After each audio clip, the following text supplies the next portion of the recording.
Today I'm interviewing Bálint, who's a 22-year-old politics undergraduate here at King's College London. He's recently joined us here at Raw News and we're delighted to have him on board.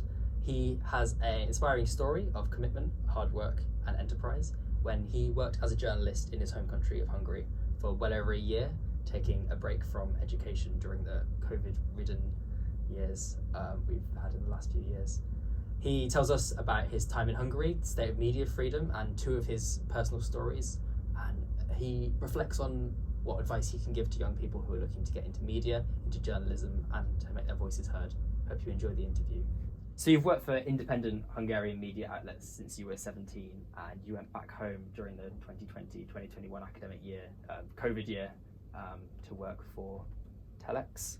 And I just would like to know what really got you into media and journalism as a career. What really sparked your interest? Well, from a young age, I was interested in the news, reading the news, watching the news. I learned English by watching news clips of The Daily Show or The Late Show with Stephen Colbert on YouTube. So it was a great part in my life. In my free time, I watched and read a lot of news, but I've never really thought about becoming a journalist. But during high school, when I was 17, in the summer of 2018, I've got the opportunity to spend a few weeks at the biggest Hungarian news website, Index. And at first I didn't think much about it. I thought it will be like an opportunity to just observe how the journalists are working and just sit around. But to my surprise, on the first day, they asked me to write some articles, which I did, and they turned out to be okay. And that from that point, I realized that I have some talent in journalism and I should pursue this career. Yeah. So it's grown astronomically since then with, like I said before, your 800 articles. And at first you were working for Index, right? And then it became Telex after the purchase by Orbán ally, Mikos Vasili. Would you tell us a bit more about the impact that has had on specifically the transition between the company you were working for?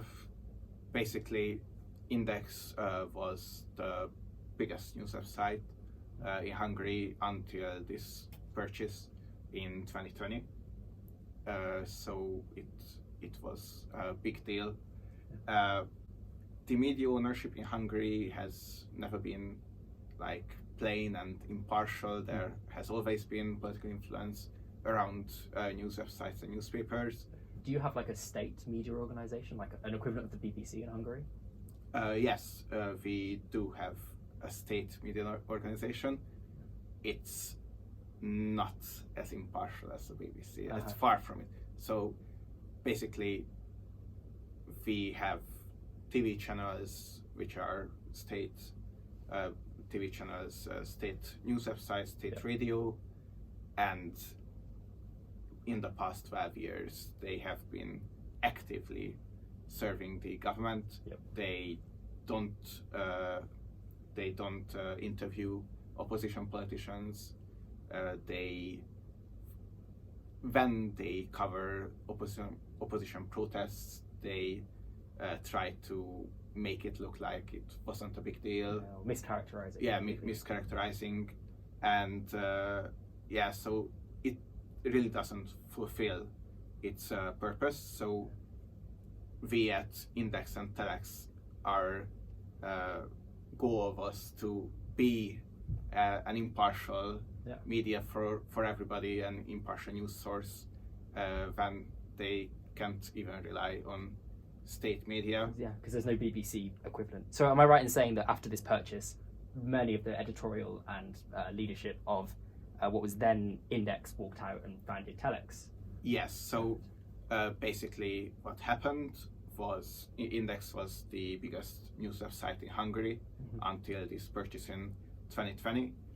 And we had owners who were somewhat aligned with the Orbán government. but this businessman, Miklos Vasili, was a particularly close business partner of the wealthiest Hungarian, Lőrinc Mészáros, who is the closest friend of, he's a childhood friend of Viktor Orbán. His occupation was originally pipe fitter, but Orbán needed somebody who he can funnel his money towards. So he became front man. Yeah, so he became the wealthiest Hungarian, and so this business partner of him bought our news website in March 2020, and then he started to restructure. He wanted to restructure the news site, and we felt that that's a sign that he probably wants to dismantle it. He's just slowly crippling the independence of journalists. Yes, because the elections in Hungary was coming up in 2 years, so there were indications that he either wants to shut down the newspaper by then or completely dismantle it, so it cannot be an influential news outlet during the campaign. But since then, obviously Telex has been a huge success. You have daily audiences of over 700,000 people, and obviously this has grown astronomically. How did that happen, and to what are you still growing? Yeah, well, it was a big deal that when we left Index, the whole staff left. All the journalists, all the IT guys, everybody left. So basically about 100 people left the biggest news site of Hungary. Yeah, it's a mass walkout. There were protests in Hungary for us, basically.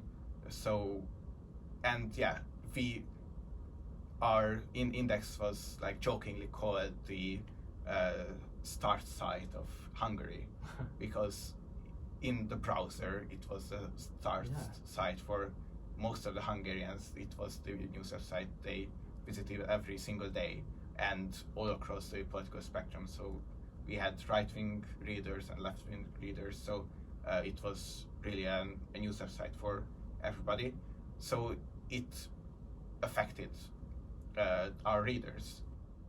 And just to talk more personally about your specific work, one of your most well-known pieces, I guess, is an investigation into Viktor Orbán's son and his involvement at Sandhurst Military Academy here in the United Kingdom, and its funding by the Hungarian MOD. Could you tell us a bit more about what you discovered, how you discovered it, and what impact it had on Hungary? Yes, so in January 2021, I uncovered with the help of my colleagues that the son of the Hungarian Prime Minister Viktor Orbán was studying at the Sandhurst Military Academy in the UK. However, his tuition fee was covered by the Hungarian Ministry of Defense, and it was a scholarship, and this scholarship should have been given on merit. So he wasn't the only Hungarian cadet at the academy. So there were, together with him, there was another guy, and he was I think he came second in the European Championships in rowing. Right. So he probably got that on merit. Whereas Orbán's son never really showed that he's a top athlete or a top soldier. Quite a blatant example of nepotism. Yeah, and he started the academy a couple of years before in Hungary, so it looked like it was nepotism, and so basically the original information wasn't ours. Another Hungarian newspaper got the information from somebody that the son of Orbán is studying at Sandhurst, but they couldn't find any evidence. And after like a week, we managed to get this information from this other news website, and we started to do our own investigation, and we couldn't find anything either. And then one of our readers, I think, sent us the name of this other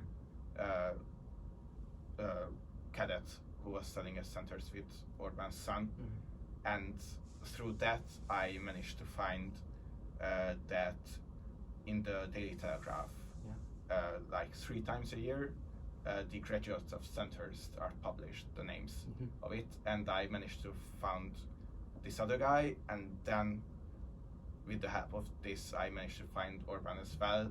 It didn't show up in the Google search, so it was a bit of luck that you managed to know how the other candidates because the other candidate did show up in the Google search, and that's how I managed to find it. I guess when you search Orbán, everything's just going to be Victor rather than his son, so obviously to know the other name of the candidate was really important. And it was basically an instance of embezzlement, so the state was paying how much for this tuition fee? I think it was around £100,000. Wow. It was a 1-year course.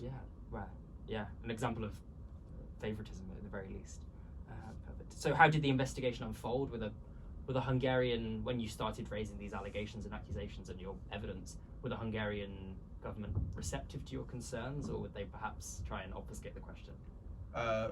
So basically this other news website, which is called Népszava, they published that there were 2 or 3 Hungarian soldiers studying at centers, and then the right-wing media recognized that why are they publishing this article, and they had like an operation when for example in the state media they interviewed military personnel who studied at Sandhurst or knew about like military history and how important it is to have Hungarian students at Sandhurst. It's really good for the Hungarian military to have people studying at Sandhurst because of the experience and the knowledge they bring home. So they basically tried to subvert the conversation from, because they already knew that in a couple of days or weeks it will be found out that the soldier everybody's talking about is Orbán's son. And also they tried to deny that it was a scholarship, but so they said that technically it wasn't a scholarship, but it was a scholarship. So I wasn't sued after my article. So were you worried? Would you worry about that to some extent? Because obviously there's less media freedom in Hungary nowadays than there is contemporarily in the UK. Were you a bit worried about, even though you had done this research and had the evidence, were you worried that you were going to get sued or other repercussions? I wasn't really. I don't know. I wasn't really very. Probably I should have. And my parents work in the state sector, so probably they could have seen some consequences of it. Fortunately, they didn't. Like half a year later, it turned out that the Hungarian government spied on journalists. So it wasn't that big of a case in the UK, but there was this Israeli spyware software, Pegasus or something. Pegasus, which many governments use around the world to catch terrorists. But some countries, when you sell it to a government, you don't know who they're going to use it against. Some countries started to use it against journalists, and Hungary was the only one in the European Union. If I had known about Pegasus earlier, then probably I would have been more worried, because it's a sensitive topic for Orbán. Exactly, that somebody is writing about his son and his family, but as far as I know, I haven't been spied on, because we had like 5 or 6 journalists spied on, and lawyers and politicians, but they were spied on because they wanted to know about their sources. Okay. And yeah, they couldn't get anything out of me because I didn't have any sources. It was, from my part, it was an open source investigation. I just Googled stuff. So that's probably why I wasn't afraid. So another story I'd like to ask you about was that in September 2021 you interviewed a refugee in Hungary. He was staying, if I'm right in saying, in Hungary on an expired visa due to fear of the Taliban. So he was an Afghan national, and he was unable to work, unable to get a vaccination, and was even pushed back to Serbia at one point. Would you tell us a bit more about how this story came into your interest and how you managed to pursue it? Yeah, so basically this refugee contacted a big NGO in Hungary to help him with his visa and his refugee status application. And this NGO informed us about this interview opportunity and this topic, which they thought that it would be interesting for the Hungarian public, and we agreed. So I interviewed this Afghan refugee, and yeah, basically he was from an influential Afghan family. His relatives had connections with the Afghan government, the US allied Afghan government.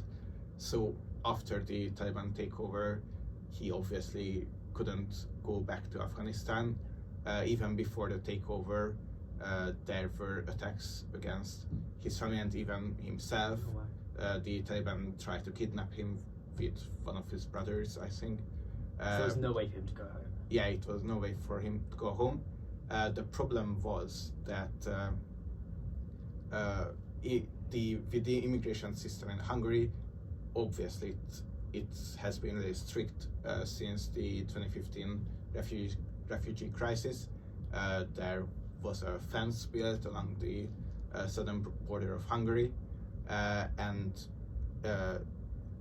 basically there were some doors on the fence, but if you came from outside of Hungary, basically you had to wait at a so-called transit zone, sometimes for months or years, before you could be granted a refugee status. But the European Union found this to be against the law, so they closed these transit zones down, and afterwards the government decided to ban all refugee applications from inside Hungary. So basically they said that it is because of COVID that other nationals don't bring COVID into Hungary. But basically, for example, if you came from Serbia and you applied for a refugee status in Hungary, you have to stay in Serbia until the decision. But this Afghan refugee's case was unique because he came to Hungary. He can't go back to Afghanistan because it's also he came to Hungary as a legal immigrant, as a student. He got student visa in Hungary, and however it expired because his parents couldn't finance his studies anymore. And the problem was that the big case about this article and this refugee was that he applied for a refugee status and then he got deported to Serbia, where he has never been, because he came by plane from Afghanistan to Hungary. He has never been to Serbia, and they just deported him. Why Serbia? Just anywhere? Because they could either deport him to Serbia or Ukraine, because these are non-EU countries. They couldn't push them anywhere. So they just pushed him to Serbia. Fortunately, as far as I know, he has managed to get to Germany since, and now he is living in Germany. So this wasn't well, he was a refugee, but this wasn't like the typical image we think of a refugee. He was an educated, educated citizen. He spoke Hungarian, right? Limited Hungarian, Yeah. but he spoke English. So he was learning the language, learning the local language, speaks English, and wow. And he just wants to study here and probably don't even stay longer after his studies. Exactly. For all intents and purposes, like a productive member of Hungarian society. And so Yeah. Right. So you have a very impressive story of working to shed light on loads of different areas of government policy. You're still only at 22. What if you had to pick one piece of work? What would you be proudest of?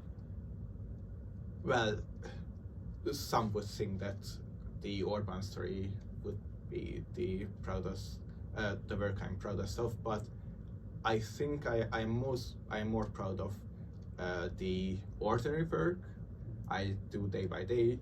Basically, I work at the foreign desk of our news website, and my main job is to explain to the Hungarian readers what's happening abroad, what's happening in the UK politics, what's happening in the US politics. So I think I am more proud of that kind of work, that I am educating the Hungarian public about the issues around the world and explaining these sometimes difficult stories. And if for other young people that really wanted to get into journalism, I know you only found your passion for it later with an interest in current affairs, but if they were trying to get into journalism at a young age, what advice could you offer them? Well, first of all, I would say that just try to write articles for yourself. I know it's not that motivating, nobody will read it, but first you have to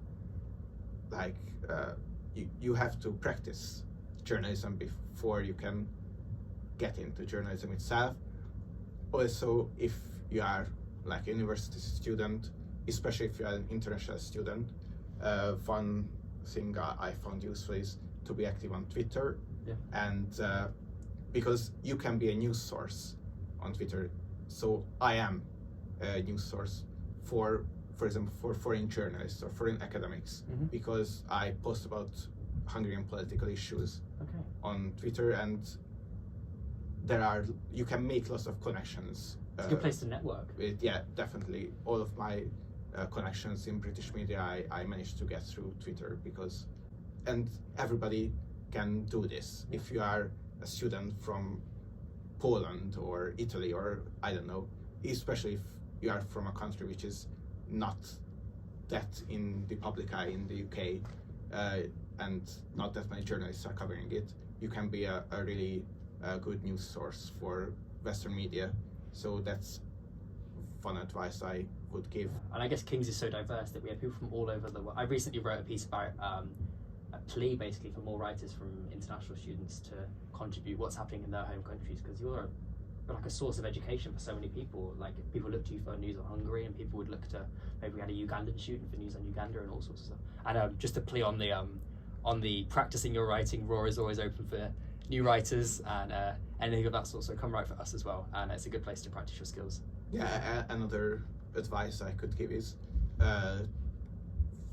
two of my course mates in first year, they are from Romania, and they started an Instagram page from scratch. Basically, it's about Romanian politics, like short Instagram posts explaining Romanian politics for Romanians, and they started, I think, about a year ago or 2 years ago, and now they have 50,000 followers on Instagram.